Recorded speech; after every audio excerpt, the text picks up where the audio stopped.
பெங்களூரில் இருக்க சிவாஜி மிலிட்ரி ஹோட்டலுக்கு நான் ஃபர்ஸ்ட் டைம் வரும்போது டேபிளுக்காக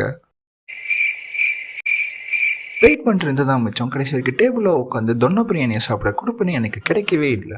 அதை வேற ஞாபகப்படுத்திட்டீங்க, நெஞ்சமெல்லாம் பொண்ணா இருக்குது. செகண்ட் டைம் இந்த ஹோட்டலுக்கு வந்து இந்த காட்சியெல்லாம் பார்த்ததுக்கப்புறம் ஐயோ மீண்டும் மீண்டுமா நாங்களும் டேபிளுக்காக வெயிட் பண்ணுறோம். 2000 years later. அப்புறமா வெயிட் பண்ணிட்டு தான் இருந்தோம். பட் ஃபைனலி டேபிள்ல உட்காந்ததுக்கப்புறம் என்னடி சாப்பிடலான்ட்டு யோசிச்சுட்டு இருக்கும்போது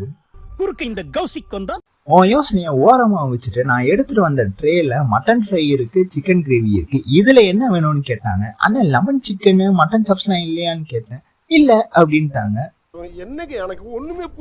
சரிண்ணா ஒரு மட்டன் ஃப்ரையும் 2 மட்டன் தொன்ன பிரியாணியும் தாங்கன்னா அந்த அண்ணாவும் தந்தாங்க. எப்படி இருந்துச்சுன்னா